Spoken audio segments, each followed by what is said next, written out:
Hello students, this is the third class on the preparation for the polymers. So in the preparation of condensation polymers today, we are going to see for polyesters, polyamides, phenol formaldehyde resins and melamine formaldehyde resins. So on these four items we are going to have a vivid note of that. Please check it. About ester, C double bond O with the O is the ester, and if you multiply it for number of times it becomes a polyesters.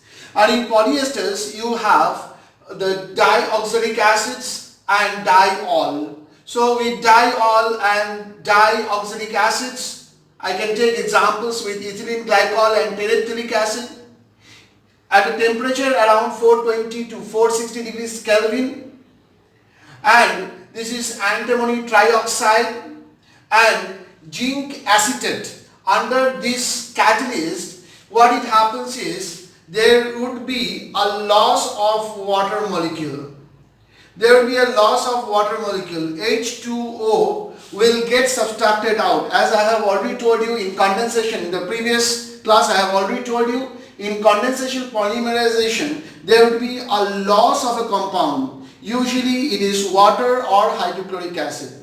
So student, here you can see there will be a loss of the water molecule. Similarly, there will be a loss of hydrogen here, a loss of the hydrogen here, hydroxide here. So there will be a loss. So you have this compound in this order: CH2, CHO, C double bond O with a benzene, C double bond O. So you can see, student, that it forms a polyesters, and these polyesters usually we are blending with cotton. So we call it as when we blend with cotton or wool, terry cotton and so on. So polyesters are usually blended with this cotton and wool to use to make fabrics which is crease resistant. Once you have the crease being ironed, it will be, you can have it after for a prolonged time. So this is the main function of it, of using polyesters. Sometimes we are using polyesters in making the helmets. So I repeat once more: ethylene glycol with terephthalic acid in the presence of antimony trioxide and zinc acetate at a temperature of 420 to 460 Kelvin. What happens is there will be a loss of water molecule, and what you get here is a compound which is formed by the addition of these two with the subtraction of a loss of water molecule. So this is what we call it as the polyester, Polyester, or polyester or dragon.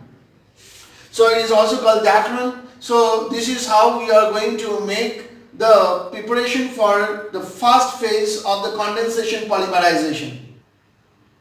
In amides, you have this compound CONH2. Here we are taking the CO and NH. The compound which have this is, we call this as amide, and poly times if it happens, so polyamide. Here also we will see there will be a loss of water molecule. This is hexamethylene, HEXAMETHYLENE, hexamethylene diamine, AMINE. So here this is hexamethylene diamine. Here you can see this is 6 times methylene with amine NH2 group. Here this is adipic acid. What it happens is there will be a loss of water molecule. Here there will be a loss of hydrogen. Here there will be a loss of OH. So what you have here is NHCH2 whole 6, NH, C double bond O, C double bond O, CH2 whole 4, C double bond O. Such kind of compound which is formed by two such different compound by the loss of the water molecule, this is condensation and condensation reaction, and the monomer that has been formed, if it is repeated for a number of times, it becomes a polymer. So this is why we call it as nylon 6,6. Why it is called 6,6? Because there are 6 carbon here. You can see there are 6 carbon, and here also you can see 6 carbon. 4 carbon here. 1 plus 1, that comes 2. So total 1 plus 4, 5 plus 1, 6, and here 6. So here we call it as nylon 6,6. So nylon 6,6 is used for making sweaters, for making jersey, for making socks, for making the bristles of the brush or the toothbrush.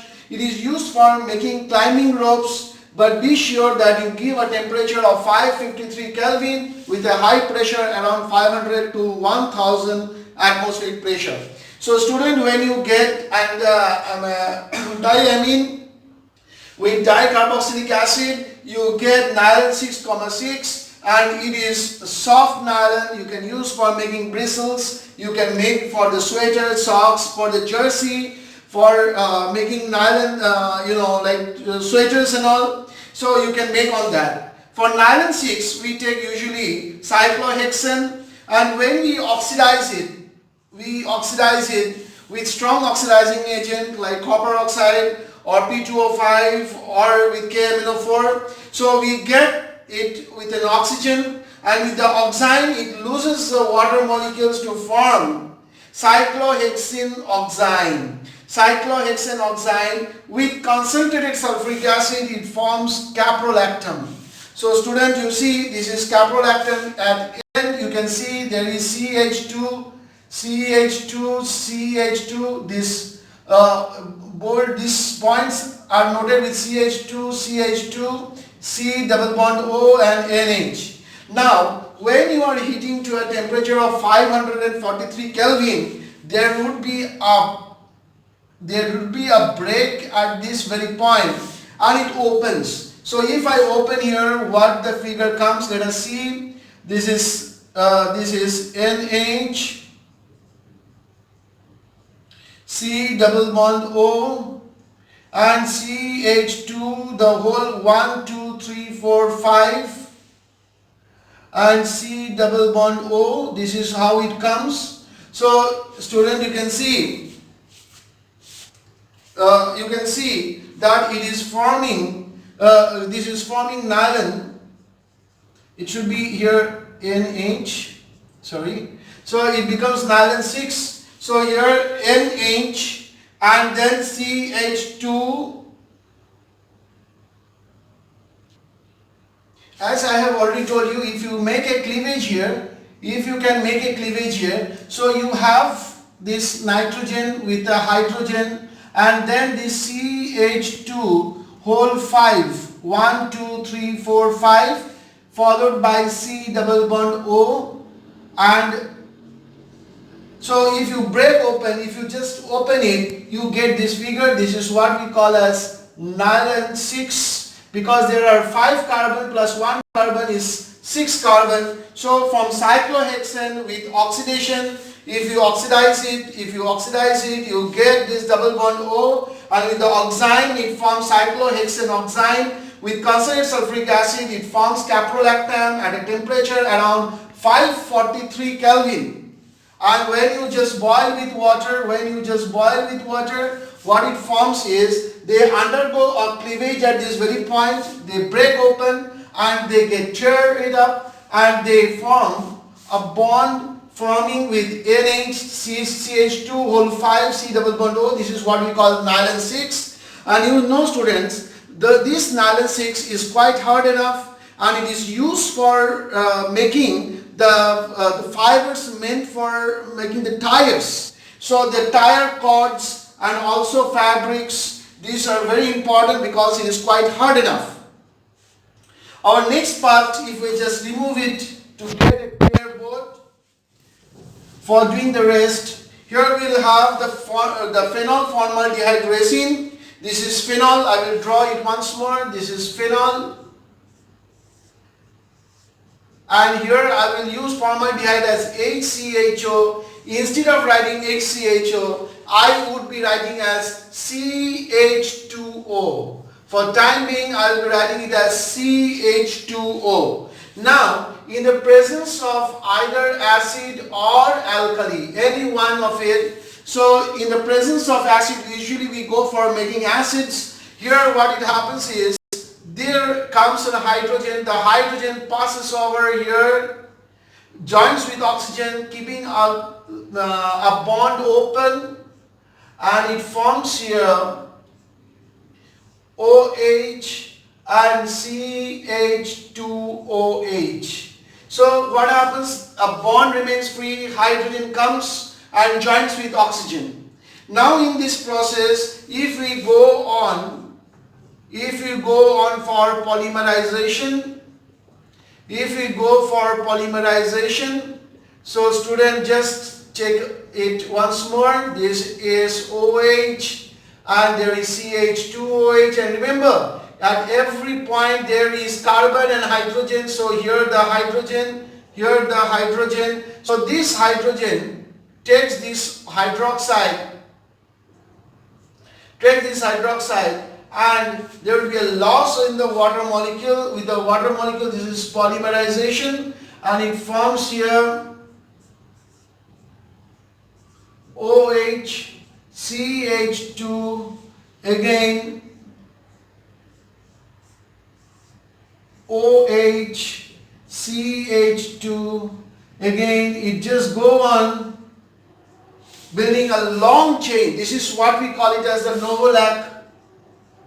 Novolac, and this Novolac is usually this is used in making paints. In making paints, it has got very good process. So here they use it in making paints. Now if I just make a mirror image, if I can make a mirror image of this, if I take a mirror here and make out a mirror image, the picture would come in this order.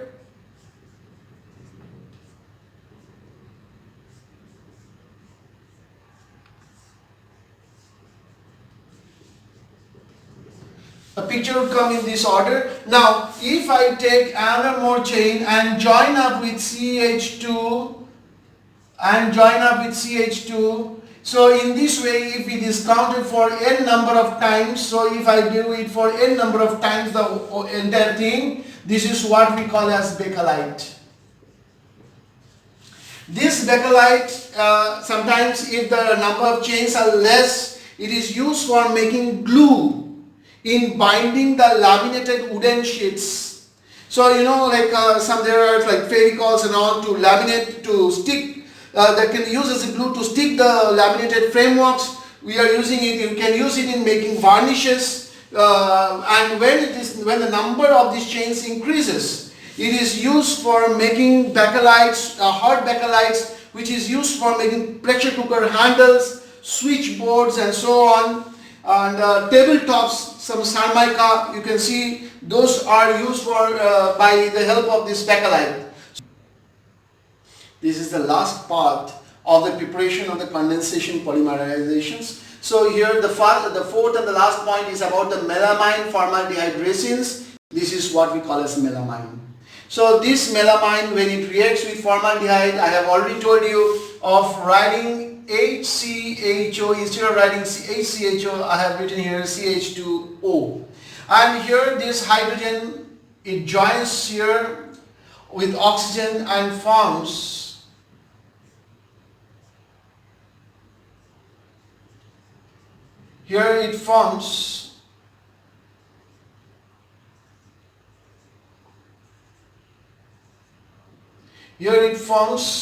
NH2, here NH2, and this H flies off here and it joins with CH2OH. This is what the resin is called, and if you multiply it for number of times, if you take for n number of times, it will come in this order, NH and this N,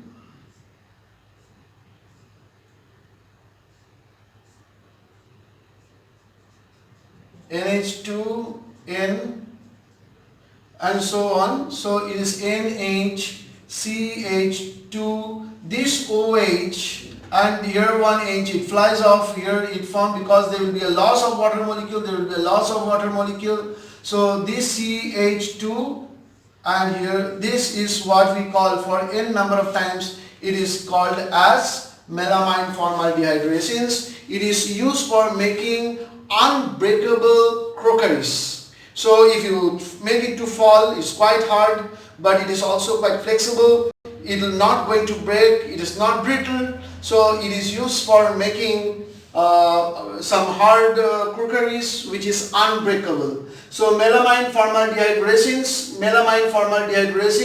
this is melamine and this is formaldehyde, and it is used in this order to make the melamine formaldehyde resins. So student, you have learned about the polystyrene, you have learned about polyamides, you have learned about the resin formed by phenol and formaldehyde, and last to go is about melamine formaldehyde resins, and these resins are quite hard enough and they are useful for making hard materials. Resins are used for making hard materials on the tabletops, on sometimes we are using it for making the gas ovens even, and some hard materials include the gaskets and the valve sets also being used by this type of resins. Hopefully you have understood the thing, and if there is problem, let me know at the earliest on the comment box. Thank you.